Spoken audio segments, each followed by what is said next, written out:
The advice and opinions expressed by the host of Autism Live and her guests are meant solely as suggestion and should not be in any way construed as child-specific advice. Any choices you make in determining your child's treatment are completely at your own discretion.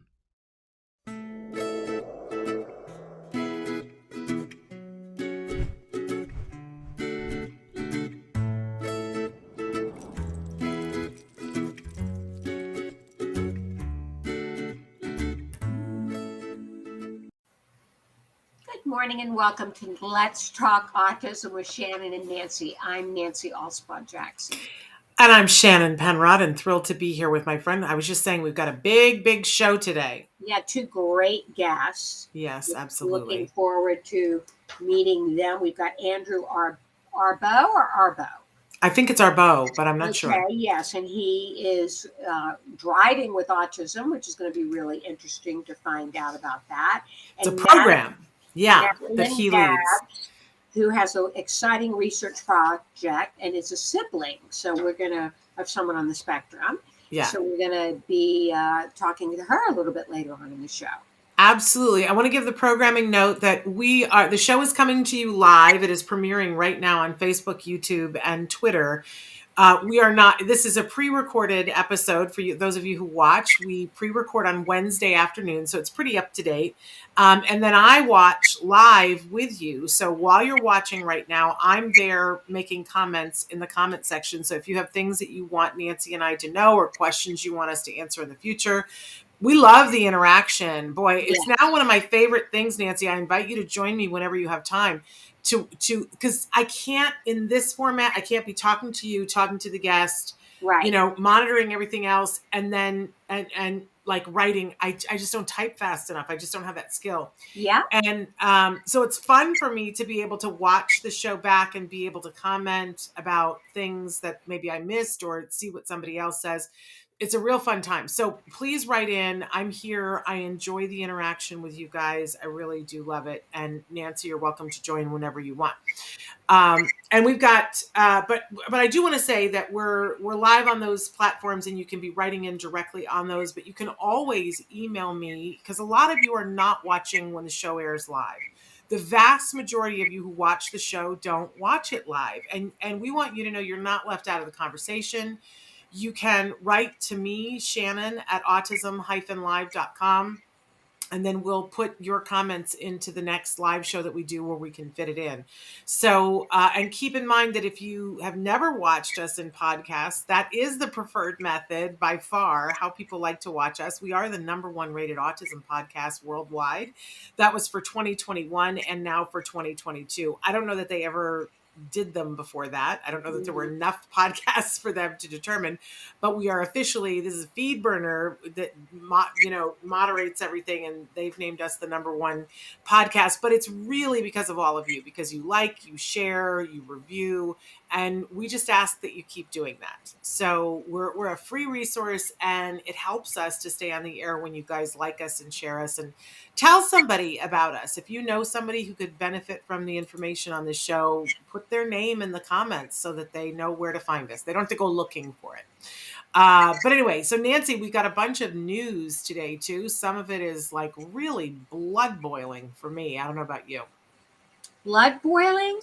Yes, I'm mad at least one of these, but I did not have that reaction, so I'm interested to see which story you had that reaction to.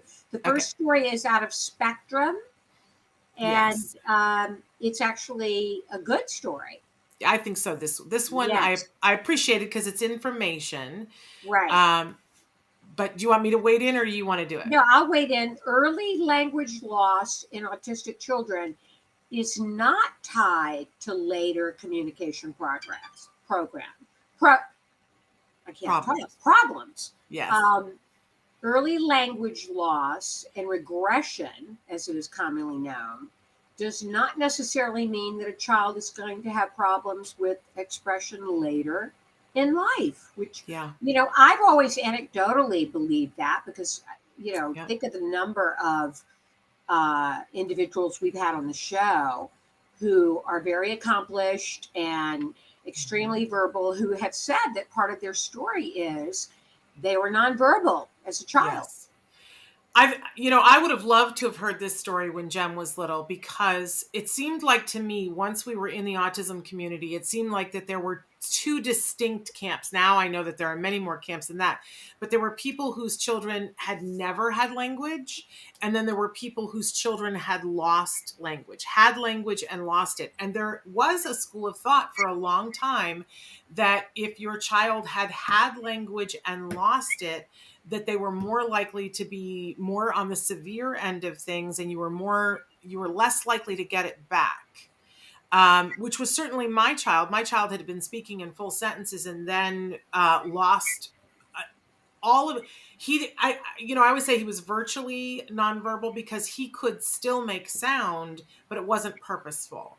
Right. So, but clearly, but now Wyatt also regressed, correct? Yes, he did. He was speaking in complete sentences and then lost a lot of words, could still do single word utterances, but lost a lot of his language. So he did regress as well.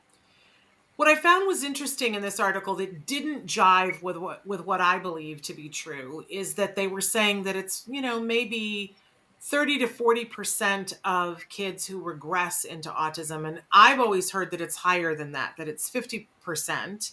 And some of the criticism, whenever you put out a study, you're required to have people look at it and say, here are the flaws with your study. And some of the criticism for this study is that their view of regression is very narrow.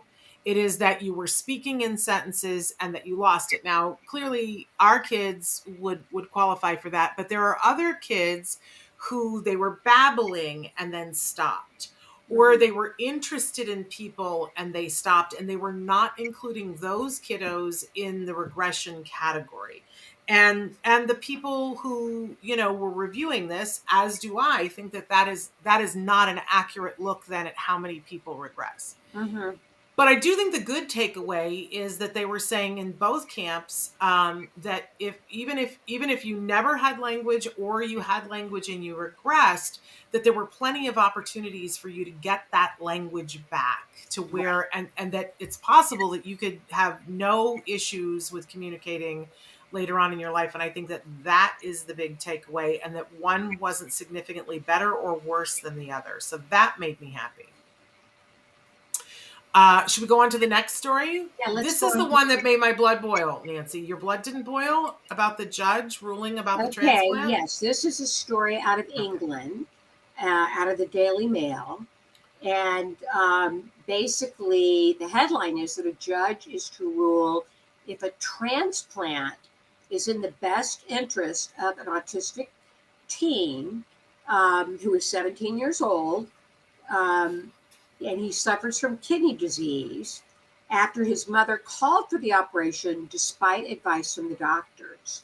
So a judge is to rule on this case because there is a lot of controversy, Shannon. Yes, and to be fair to both sides, this is a very nuanced case. That the issue that this young man is having, that's quite rare. Depending on who you talk to, apparently, the mom is saying that there's a 50% chance that if the transplant works, that he will be okay. Yes. The hospital is saying that there's an 80% chance that it won't work and that it won't be a successful transplant. And they're making the argument that because of his autism, that in the first days after the transplant, that they'll pretty much have to sedate him for over a month. It's over a month. I believe it was 6 weeks. Yeah. So a considerable amount of time. Well, and I, of course, think that all of that is BS. Yes, they're saying that essentially William will require sedation and ventilation for possibly up to 6 weeks to ensure that he complies with the interventions post-operatively. Yeah, hear that. To ensure that he complies with the intervention post-operative. Now, see, I want to send, and now a judge is going to decide whether or not he gets this kidney transplant. And I think I'm going to cry BS on all of this, because deciding all this in the courts, I'd like to send an ABA team in to help him to know here's what's going to happen and here's how you're going to react, and see if they can teach him. They don't have to sedate this man, this young man, for 6 weeks. he can be taught how to deal with this intervention, and perhaps he can't, but has anybody tried yet? And it makes me mad, because if we're going to start making determinations on this, then why are they putting a new liver into someone who, is not taking care of themselves? We don't do that in our society. We shouldn't do that. And we cannot have our kids be discriminated against for medical help because you think they won't be able to do the intervention. This makes my blood boil. I see where you're coming from, Shannon, that they're not even making an attempt to see if he could do postoperatively what he would require doing with proper therapy, ABA, for example, to see if he could, do what is expected. And I gotta say that I think that this kind of thing happens all the time. And part of the reason why I'm so cheesed off about it is that I remember very distinctly when Jem was in preschool, that a terrible flu went through the preschool, and those little kids were so sick. Oh my gosh. And Jem was one of the kids who got sick, and there was a little boy that we were friends with. He's in the same class. We went to the same emergency room on the same day, and they gave him IV fluids, the other little boy. And he was back to school 3 days later, and he was totally fine. They did not give IV fluids to Jem, and Jem was sick for another 3 weeks, and it was a terrible, terrible recovery period. And later on, when I found this out, I went back to the emergency room and said, "Why did you not give my child the same treatment that you?" "Oh, he had autism, and we didn't think that he could handle fluids by IV." They just decided. They just decided without discussing it with you. And they just decided, and their assumption was, because I had disclosed, and in the other boy's case, there was nothing to disclose, so they didn't give it to him. They gave him the IV, and they didn't give it because they were like, "Oh, it's too hard to give a little boy with autism IV fluids." So they denied him treatment based on their knowledge. Right. And my son absolutely could do an IV and would have benefited from it. So this kind of thing. Right. Yeah. Blood boiling. Yes. Right now, my doctor is saying blood pressure. All right. Our first guest is here, so we got to move it along. We are definitely siding with the mother on this. This is going to be interesting to see how the case of William Burden turns out. He is a really pleasant, expressive boy in the photos in the article. And he's on dialysis right now, which is no way for a 17-year-old to live. No. Anyway. Should we move on to our next story, because we've got more ground to cover? Autism parenting. Go ahead. Is ASD connected to Intellect? And now this is quite a lengthy article in Autism Parenting. Yeah. And I don't know about you, Shannon, but I never really got a concrete answer to that in the article. No, in fact, what she did was give a bunch of information that, from both camps, and where it is and where it isn't, and are we even measuring intelligence the right way? I didn't find a definitive answer to this, but I will say this, certainly when we first got the diagnosis, this was a question that I was asking everyone. I was like, well, does this have an impact on his intellect? And I never really got a straight answer, because I guess there isn't a straight answer, except to say that the one thing she does say is that this is a huge spectrum. It's a ginormous spectrum. And so there's everything under the sun within this spectrum. And there are some people who absolutely have an intellectual advantage on the spectrum, where their intellect, their IQ is higher than neurotypical people. And that there are people that are on the autism spectrum that are right in line with the neurotypical population. And then there are certainly people who are on the autism spectrum who are what would be considered having an intellectual disability, and that all those things are true, and that there's no, hard and fast rule about any of it. But there's a lot of information in the article. It is in Autism Parenting magazine. If this is a question that you have, what it will do is give you lots of resources to go find the answer for yourself. Right. That's the best thing that comes out of the article, is a lot of resources. But this last story makes me a little hot under the collar too. Well, this last story is an interesting one, because it's about the concerns, a lot of the misinformation they're saying that are swirling online. after the CDC has tweaked their developmental milestones for children. Yeah. Well, first of all, I didn't know. Did you know that the CDC had recently gone in and tweaked the developmental milestones? I did not Like, know. how did that get past us? I Because, don't you know, know. we're looking for this news all the time. But somehow the CDC went in and said, oh, you know, we've said in the past that children should be speaking by this age, and now we're going to move it several months the other way.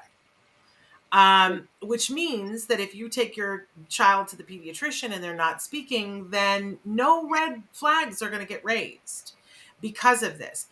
Now, some people came forward and said, did you do this because of masks? Have masks had such an impact on development of speech that this is why you're moving this? CDC has not confirmed that. But either way, I'm not as upset about, you know, is it because of masks? I'm upset that they did it at all. I don't care what their reasoning is. That will prevent children from getting resources and help. By whatever your reason, normalizing that speech comes later will set us back years. So this makes my blood boil too. So there we go. There's why my blood was boiling this morning. Anyway, should we go to our guests? Yes, let's go to our guest, Shannon. Do we have Andrew here? Yes, Andrew is with us. Our first guest is Andrew Arboe. He is the founder of Driving with Autism. Previously, he was director of community outreach for planning across the spectrum. And Andrew's special interest is on driving. He wants to help others navigate the driving journey with more supports than he had. He's basing this on his own experience. He helped inspire the first driving program in Connecticut for the autism community. And he hosts monthly webinars that break the topic down, make it more approachable for families and individuals. And he shares his personal journey and goes over motivation and strategies. And he's quite accomplished. He graduated from Manchester Community College with an associate degree as a disability specialist. He's currently attending Charter Oak State College for a bachelor's degree in psychology, and he hopes to get certified in both autism and driver rehab fields soon. So, Andrew, welcome to the show. Thank you for having me there, and I'm still part of Planning Across the Spectrum, just for that quick collection. Wonderful. But again, everything else is top notch. Okay, great. Andrew, tell us first of all, what is Driving with Autism? Excellent question. It is my newest company. It's a kind of like an online program.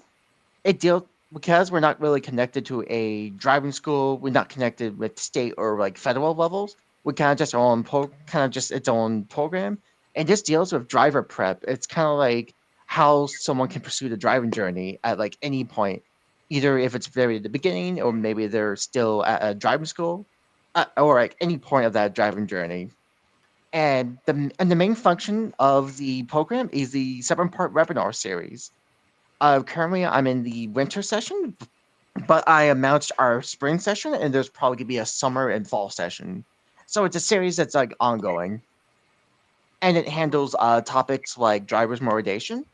I'm a huge believer in motivation, and once someone attends the webinars, it's very telling that I'm very solutions based. In a not yelling John Chaffers type of way. I'm a huge bar rescue. I watch so much of that, and I just enjoy that philosophy. Without the yelling, mind you, for the yelling is very entertaining. But I just like solutions based. Like I'm not one for victimizing. Like I always believe in just being able to empower people, and just expecting their selective choices for driving, because it's very personal. I love that. Like I mentioned, I went for driving because, well, I had to because employment. Because, well, I have to make use of that degree while I am going for my bachelor's. I mean, I'm currently taking a break just because life's got really crazy and I want to get a good feel of running this company in particular. Wonderful. So, Andrew, I've got a question for you because I think a lot of us are like, if we're the parent of a wonderful individual on a spectrum, what signs need to be showing that would say to us that they would be ready to work on driving? Like, do you just carte blanche, everybody should work on driving? Or are there specific things that lead you to say, okay, this person is ideal to start working on this? Very good question. It depends on various things.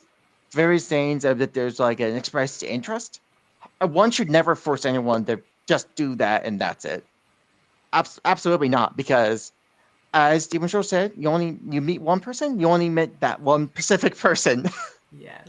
And while I know statistics currently have it like 1 in 3 teens, I know it's like an old study from, I think it was Speaks or some other organization that did that particular study there. And so there's a lot of gray areas. And I actually did a lot of past consultations for planning across the spectrum a year ago, just kind of getting like a good feel of new drivers and parent perspectives.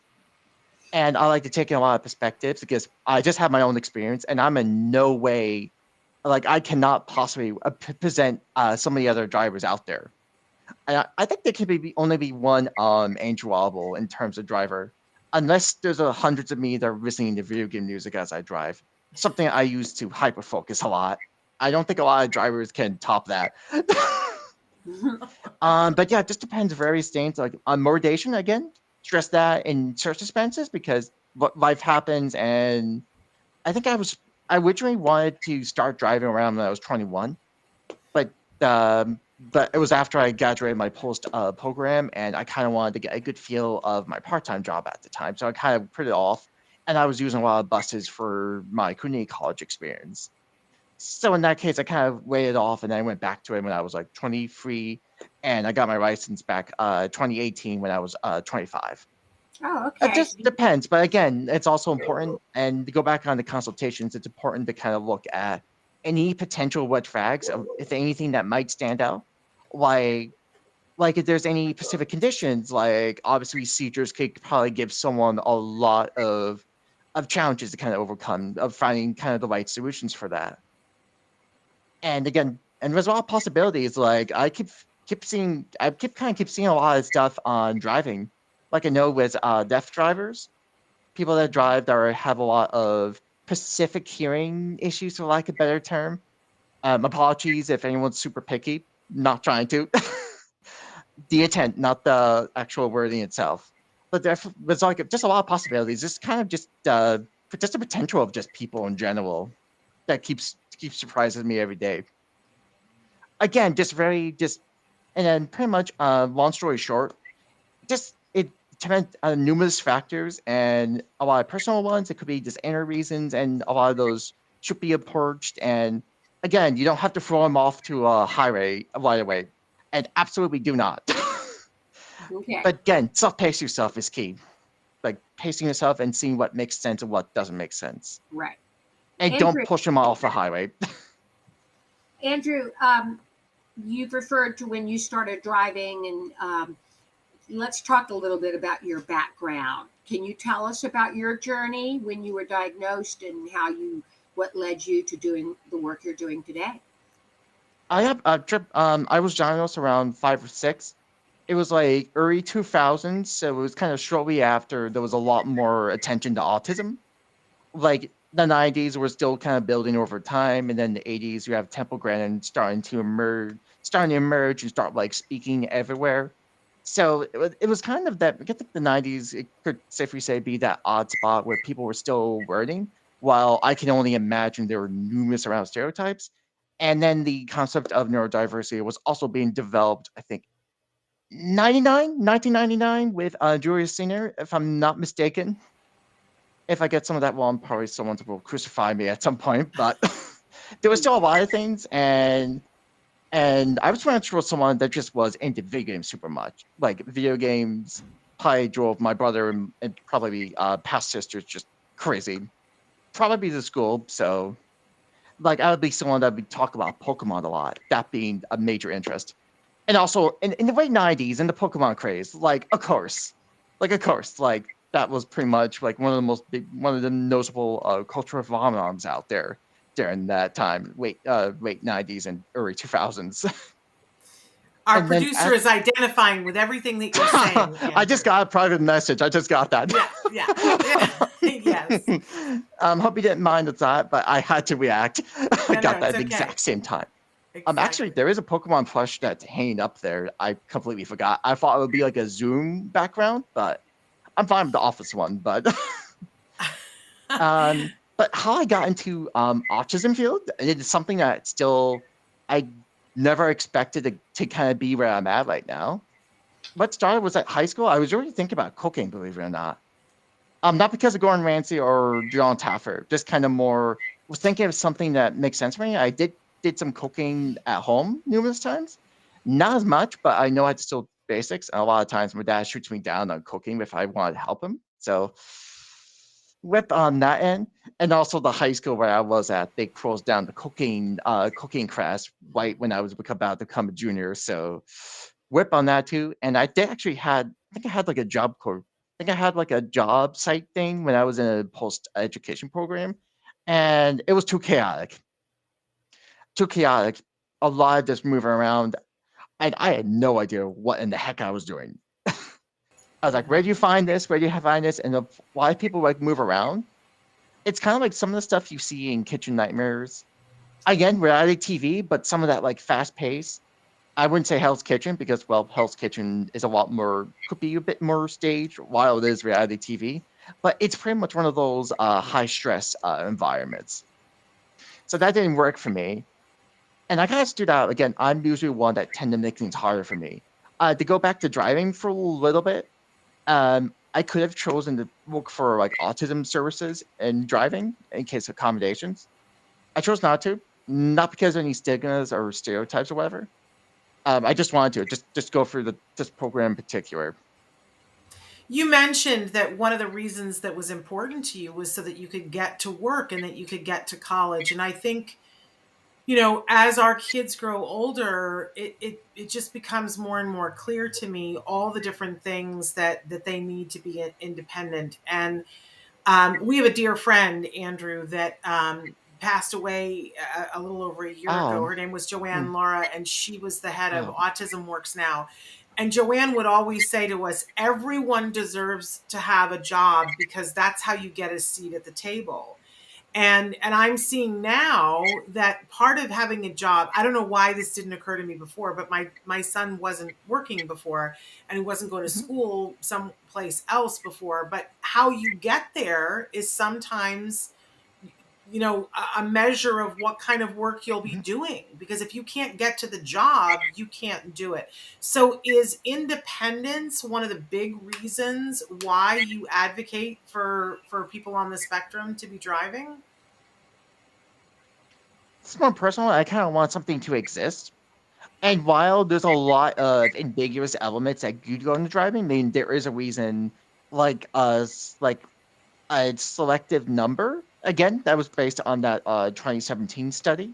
Yeah. It could be a lot different, and there's actually been a lot more research lately on autism and driving. Almost to say driving with autism. It's like almost my language right now. But there was a lot more research. Like I think it was like a month or two ago, there was that study with the caretakers and how they not play around, but how they try to answer parents' questions. And they mentioned, I think it was mentioned that they weren't really equipped. I could be wrong. It's been a little while since I looked at it, but it's kind of like an example of most recent research. And then you have like select places in the United States, like the New Jersey University over there, and then the Philadelphia Children's Hospital that are doing kind of constant autism research. Two places I have my eyes on because they've just been the most consistent in terms of transportation studies, especially both of those locations. So again, the little things that may look a lot different on the research end. Great. Andrew, can you tell us about some success stories that you've experienced in doing this work? On my end, or with those you've worked with? A good one, and I will probably put in my own as well because again, I can only I'm a huge I don't try to speak for everyone else because I'm again just my own. Like I said, there can only be one Andrew Arboe. But for the people that I had from the consultations, like I had a couple that also kind of wanted to do their own thing because hey, this was all was happening during the pandemic, which may or not still be a thing. It's hard to tell right now, but um, but it, I got several cases where I would hear if they passed like a written test, like those sort of things. Like I'd be like, awesome. Like I like to check. Like I checked in with them like every several weeks. Each person, there was a couple that did attain their license, and that always makes me happy.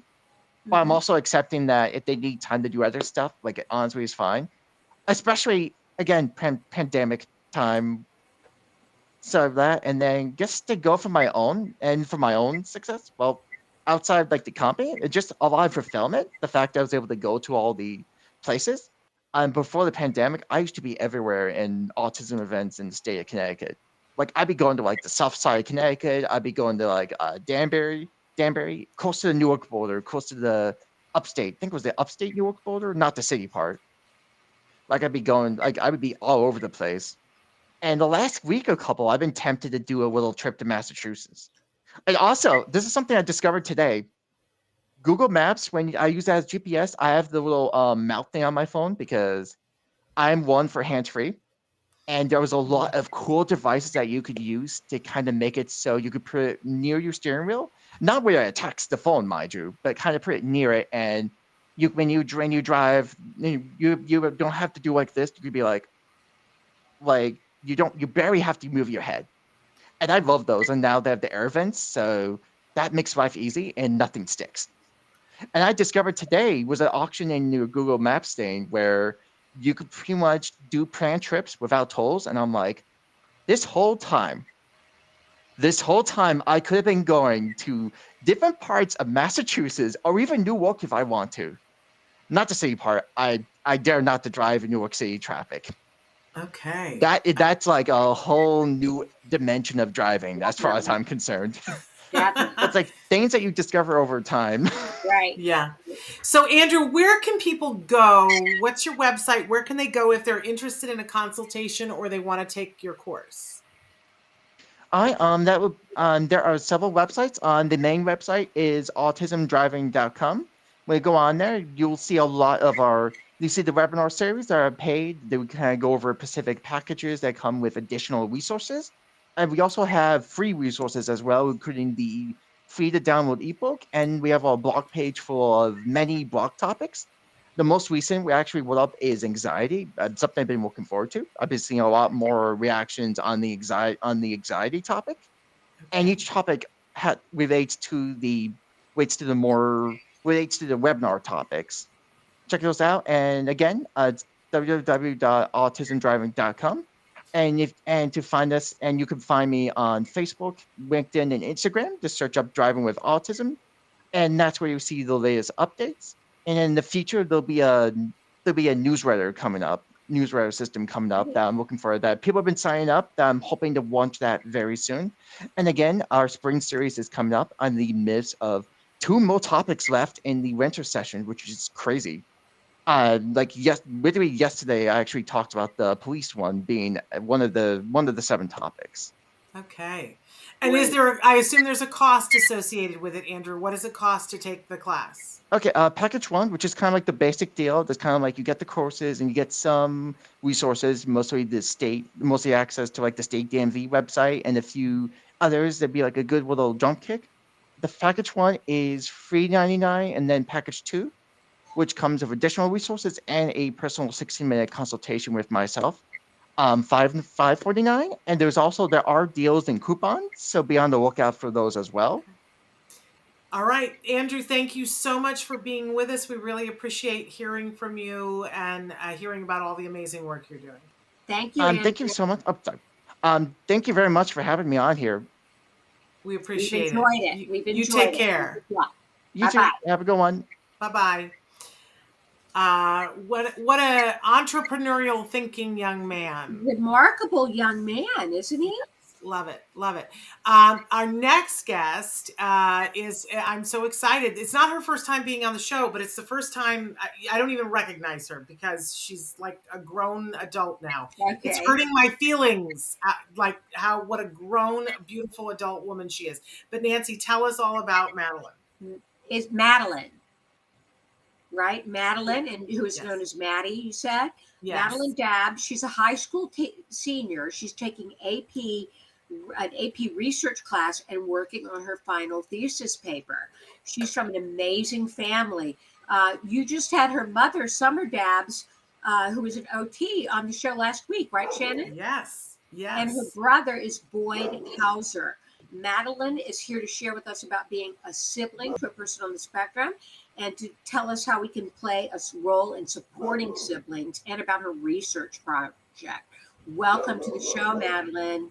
Hi, thank you so much. Great to have you. We understand you're on a break from class, you busy young woman, you. Yeah, I'm outside school right now, so I apologize if there's some background noise, but I'm very excited to be here. We're just happy you could join us. First of all, Madelynne, tell us about your research project and how viewers can help with that. Yeah, so I'm in the AP research class, which is part of a 2-year AP capstone course. Basically, our final year, we get to just spend the whole year working on a thesis project about something we're passionate about. So, of course, my heart gravitated towards kids on the spectrum. So something I kind of noticed when I was growing up was just how a lot of the support for families of individuals with autism was aimed at, the parents or the prior or the main caretakers, and there wasn't a lot of support or resources for siblings. And of course the whole experience of being a sibling is so incredibly rewarding, like seeing your sibling grow, and my brother is my biggest inspiration. It's incredibly rewarding, but there's also parts that can be like scary, or in the beginning there's a lot of unknowns. And so I did some research and I found there's kind of a gap in that level of support for families of individuals with autism. So my study is kind of just focused on identifying the need for support for siblings. So I made a survey that just basically asked the question, like, for siblings, do you need support? Do you wish you had support? And what ways, sort of? So that's kind of the gist of what I'm trying to do. Fantastic, Madelynne. Shannon, that was my bad. My mic was off. So this is a survey that you've got us, that you would like to share, because you need some people to participate in this. Traven, I just gave you the link to the survey. I don't know how you can put it up on the screen, or how we'll make sure that it gets in the chat too for the live. But what is it that you hope will come out of this? Madelynne, I keep wanting to call you Maddie. Forgive me, because that's how I've known you since you were little, and now you're this grown-up, fabulous woman doing these fabulous things. But what would you like to come out of this? Yeah, I would just like kind of, I guess, my experience to be similar to other experiences. Not that I want everyone to have, a negative experience, but I just want to be able to recognize and make other siblings be seen in the way that I wish I might have been seen. So far, I've gotten responses that have been kind of the same way I felt. Just, I'm mainly focusing on the effects of in-home therapies on siblings, because that was a major part of, I think, my childhood was, always having ABA or speech therapy in the house, and being a main part of that. I was always participating. I was always helping, being kind of like the social element in the therapy sessions. And I guess I hope to maybe, if that is a factor that is identified through my survey that could cause these feelings of jealousy or even maybe trauma, you see your sibling being put through the ringer, meltdowns, you see the good, the bad, you see progress, but you see that rough journey of getting there. I want to see if maybe there needs to be reform, and maybe the way ABA is, or other therapies, are included in the home, and maybe the inclusion of the sibling. But most importantly, I think the most important question at the end of my survey is, what kind of support do you wish you needed? And that's going to be kind of the basis for my analysis part of my thesis, is just looking at all the different, ideas and finding commonalities in the responses and crafting a plan of action to support these siblings, whether that's counseling or just support groups, or maybe like a pamphlet for families that's given in like doctor's offices or stuff like that, just to recognize that, you know, siblings are a main caretaker as well and should be given those same resources that parents are. Madelynne, let's talk a little bit about your experience along those lines. What type of supports do you wish you had had? I'm sure that a lot of this work comes out of that. Yeah. I definitely think I wish I had just other, like a community of other siblings I could reach out to. I did have some, but as I've done my research, I noticed a lot of, like, you know, Facebook groups and websites are all geared towards parents, which is apparent. But I wish I just had kind of a community and, you know, maybe just a counselor or someone who's specialized in kind of this community, because it's very specific, and I just kind of felt alone in some periods of time, you know, when I would spend my weekends, you know, at the clinic and stuff, and my friends would be out doing this thing. And I think just a bigger recognition of the work I was doing in terms of babysitting, you know, helping my brother try new foods. You know, I was always part of the ABA sessions. I think just more recognition for the work that siblings do put in, because I know there's also a lot of pressure, you know, when eventually parents aren't able to take care of their kid anymore, like in the later years, that, you know, your sibling becomes your responsibility in some cases. And I know that pressure can sometimes be a lot to think about at a young age, and you can kind of have to plan your life really far ahead. And I think just having a group of people that I could talk to that also had that same sort of experience and are worrying about those sort of things as well would have been really nice. And that's what I hope to accomplish, maybe like a support group in at least my area or in other areas. Just kind of spread the word, I think. Yeah. Interesting. And, I don't know if you know this, Maddie, but Nancy is a sibling. Nancy had a brother who had Down syndrome. Yes. And I have this theory that siblings grow up to be the most incredible people on the face of the planet. That you guys, have more patience, you have more acceptance, you just have a bigger skill set. And I think that all of that is wonderful, but we mustn't forget that must be born from a whole lot of adversity, right?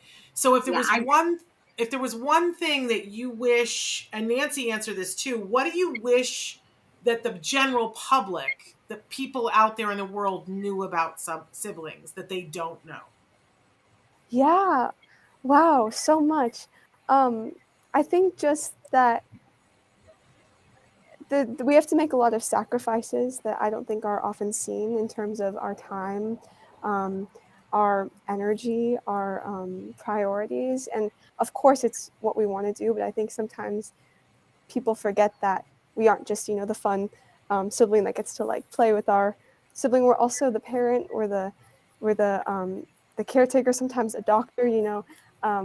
We have to fit a lot of roles, and I think we kind of have to grow up a little faster than a lot of people, or a lot of kids our age. At least that's what I kind of noticed among my peers, is I was more mature and more, I guess, easygoing, because I had been through it all, meltdowns and Ralphs.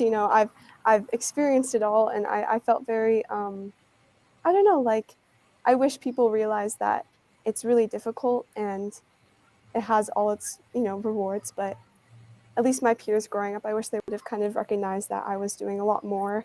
And it's just hard. And I think just any compassion that could be given would be great. But just support, I think, was what people should keep in mind, that you never know what's happening, behind closed doors. You never know you never know what someone's going through. I think that goes for everything, but especially with siblings. Right. I want to applaud you, Maddie, for doing this and recognizing this need. From my own experience, growing up with a brother with Down syndrome, I often felt alone and had a need for connection with other siblings that had similar experiences. So I wish that something like this had been around when I was younger, because, like I said, I oftentimes felt isolated, and I wanted to connect with other siblings that had similar experiences. Absolutely. Absolutely. Amen to that, Nancy. Now, Maddie, every time that I've been around you your mother was on the show last week, and your mom is so proud of you. Like, I don't think anybody could be more proud of a person. But I don't know if you know this about her, Nancy. Maddie is quite the performer. Oh. And we because you're a wonderful young lady, we're not going to give away what school you're at because we don't believe in giving personal information away. But I know I've been I've been seeing a little bit on Facebook, seeing that you're in your senior year. It's now, I'm sure you've put some applications, and I don't know about you, Nancy, but I'm interested in knowing where Maddie's going once she graduates. Yeah, me too. It's March, so I'm waiting for all those decisions to come back. But I am planning on studying acting and potentially getting my master's in acting, so I could, teach at a level where I could have the power to make the world of acting and media and just performance more inclusive for those with disabilities. I don't know if you know of the theater company Deaf West, but they put on productions that have deaf actors, and that's such the biggest inspiration for me. I want to do something like that. So my goal is to, go through college for acting, but also the end goal is to maybe make a theater company or just have a platform where I can advocate for actors with disabilities, because I think that's really important. I've seen my brother; he loves dancing. He was in a dance class. There's so many shows that have characters with disabilities that are played by actors who don't have the disability, and I kind of want to improve the representation in media through my college career somehow. I'm gonna add some classes on there to make it work, but yeah. That's a growing field, as there are more and more shows that are employing actors on the autism spectrum to play actors that are on the autism spectrum. It's a real trend.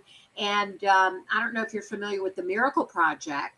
That's a community that offers experiences, classes, and theater productions for those on the spectrum. And my son goes to an online class and has for a number of years. He goes to what's called Triple Threat, which is dancing, acting, and singing, and loves that. So I think you're in a field that's ripe with opportunity. Well, and you're singing my song because that's what I went to college for. I have my MFA in acting from the National Theater Conservatory, and I used to teach college theater. So and then I took a sharp left turn into autism when my child had autism, and I've had the opportunity to direct a little bit, but I've been busy with this. I keep saying I'm going to go back into theater, inclusive theater, but that hasn't happened because I'm busy here. Digress greatly, and I know you got to get back to class, Maddie, but let's talk one more time. What you're asking for is for people to fill out a survey. Do you want siblings to fill out the survey, or you want caregivers who have sibling children? Who fills out the survey?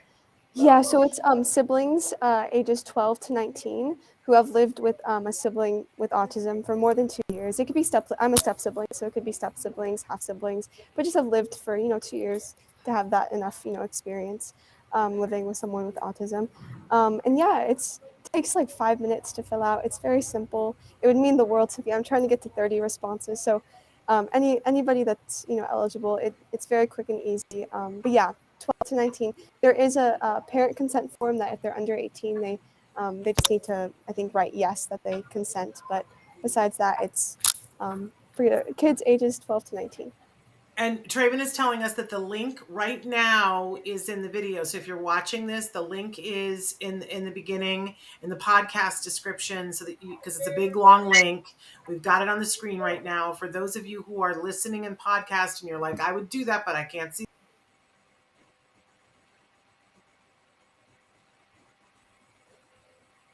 Did Shannon freeze there? Sorry. You got me There back? you go. Am I back? You're If back. you don't have the ability to do the survey because you're not a sibling or you don't have a sibling that lives in your house, I'll bet you know someone. And let me just say that all of us at some point need information so help Maddie out. She's an amazing sibling. Help this young woman out because she's got a bright future in front of her. Don't let her down. Make sure that you share it with somebody so that we can get her. She just needs 30 responses, y'all. It's going to take, 10 minutes for them to do it? Yeah, 5 minutes. And if you have any questions or like want the link isn't working, my email is mads54@icloud.com. Okay. I don't know that I love giving out your email, but it's like a school school email. Okay. Okay. All right. I'm just always very mindful of that, because that goes out into the world. Anyway, so please take the time to do the survey for Maddie. We have to let her go back because she's in a high school class right now. Please thank your teacher for letting us out. Please give your entire family hugs for us. I happen to know that you are an amazing sibling, that you have been such a support to Boyd. You've been on the show before with Boyd. How old were you when you were on? Were you like 11, 12? Yeah, I think I was in like freshman year, so probably like 13, 14. Okay, well, and look, here you are about to graduate. I can't wait to see where you're going to go for undergraduate. And we'll look forward to hearing all that. And if there's anything else that we can do, we'll make sure that we talk about this on the next couple of shows. But please let us know when you've gotten enough responses so that I'm not sending more responses than you need. Okay? I will. Any excess responses are greatly appreciated too. Thank you so much. All right. Well, give our love to your mom and to Larry. We love your entire family. This whole week, as we've been through Mardi Gras, I can't help but think of you guys because her family does the Mardi Gras for Autism, Nancy. Oh, right. Of course. And of course, Mary. they've not been able to do this for the last couple of years because of you know what.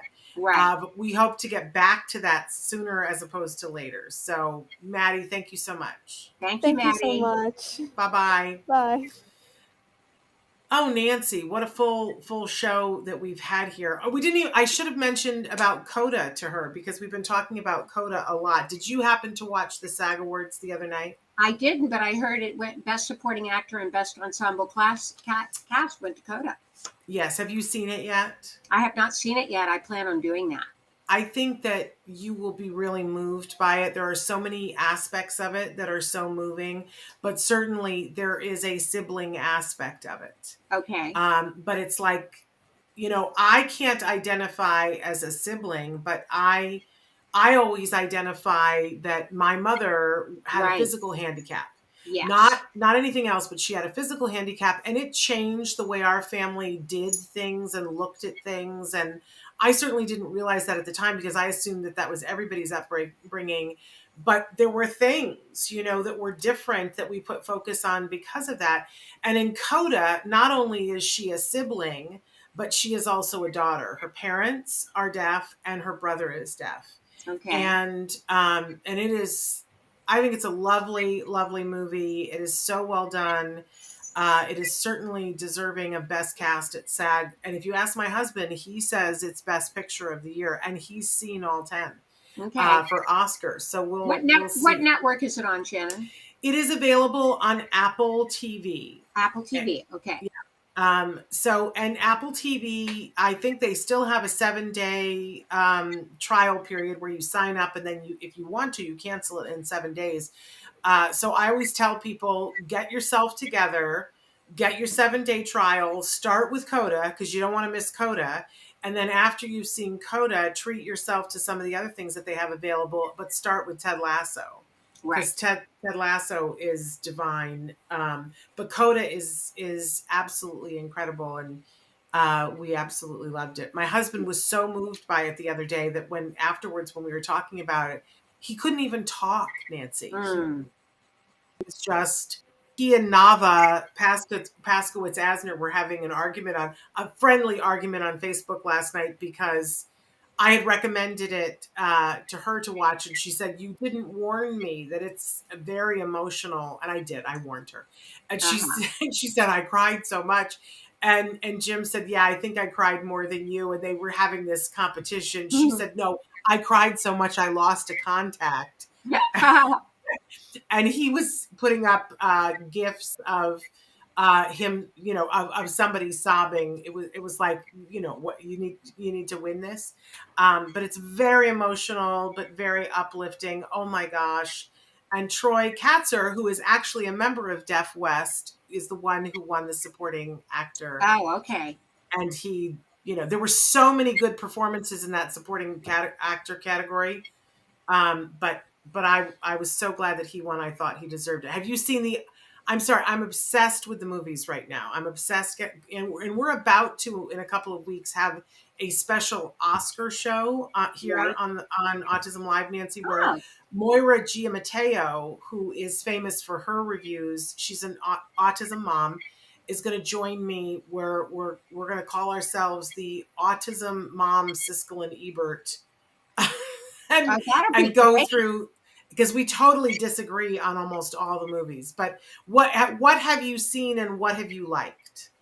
Well, let's see. I've seen The Power of the Dog. Yes. I didn't hate it like you did. I saw The Lost Daughter. Yes, and you didn't like that one, right? I didn't like it. Yeah. I saw Tick, Tick, Boom. And did you like? For what it is, I liked it. Okay. I had a little bit of a hard time getting into it. Okay. All right. But appreciated it as a musical. Okay. So have you seen Licorice Pizza? No, I have not. I want to know if you like Licorice Pizza. I think that Bradley Cooper in Licorice Pizza is one of the most delicious things that I've seen in a long time. I thought he was delightful. And it's not up for Best Picture, but did you see The Tender Bar? No, I want to see that. I have a feeling that you would like that as well. Right. But I think that you and I run slightly different in tastes. Yeah, a little bit different. Like That's Moira. what makes the world go round. I can't. That is what makes the world go round. I can't wait to see your Oscar show. That's going to be great fun. Yeah. Well, we've been watching. I have to say, whether I disagree with you or not, I love your reviews. Thanks. I've been enjoying it. It's like a new hobby of mine. That and pottery. I'm doing away with everything else.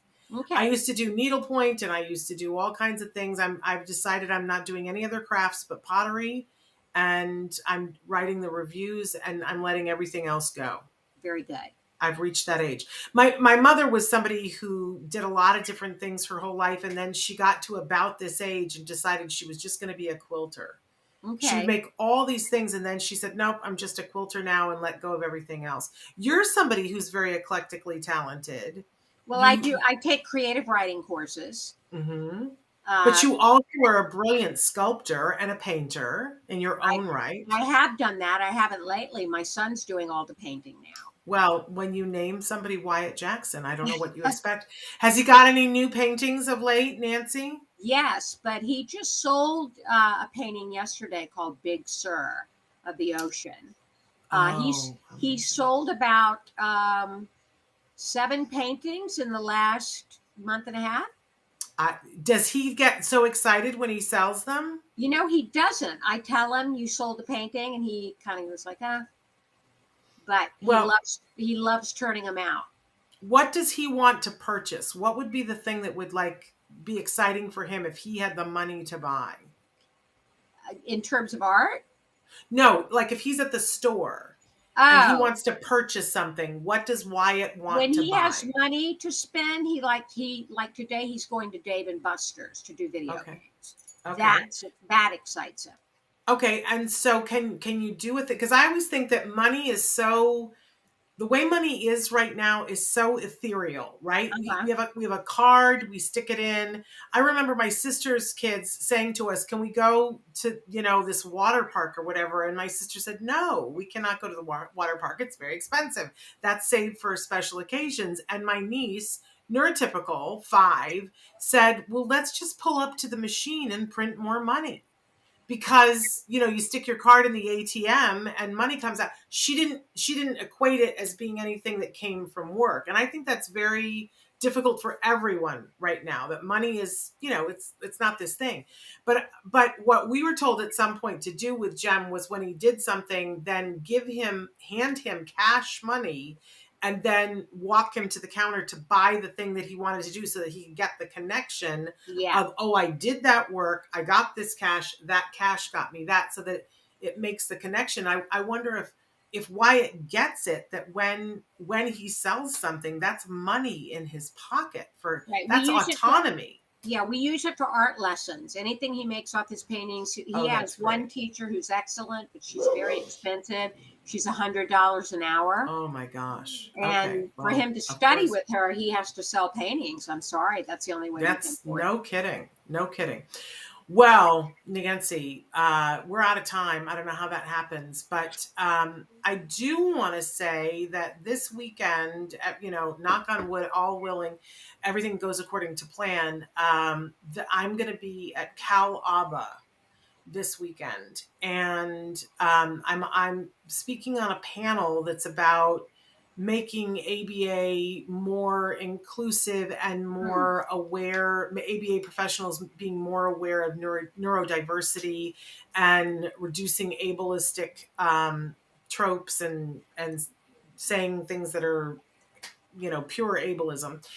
So I'm excited about that. I'll have much to tell. And then where is that again, Shannon? It's in Santa Clara, California. So, and then on Monday, we're going to have Kelly Birmingham on the show, and she's got her own podcast. She's a fabulous BCBA who has her own podcast that looks back at the last 25 years of ABA and she's got amazing guests, and they talk about a lot of the things that we talk about here, but from a really good inclusive ABA professional perspective, which I super love. So she's going to be here with us on Monday. And of course, Dr. Grant Pichet is back on Tuesday. And I wish I could remember, oh my gosh, do you know who we're having? Well, the following Monday after that, we're having Dr. Jonathan Tarbox back on the show. It's been many years since we've had him on the show, but I can't remember who we have for Wednesday. I'll figure that out. I think we're having Karen Vessel on Wednesday. I think that's who's next Wednesday. And then I don't remember who we have, Nancy, but I'll figure that out. Okay. But big week next week. And there'll be lots that I'll want to share about what happened at Cal Auburn. It's the first time that I'm going to be around a group of people in a long time. And we'll see what the conversation is about and share that here. But we'll be back then on Monday. Until then, give your kiddos a hug from me. And give yourselves a hug from me. Bye-bye for now. Bye-bye.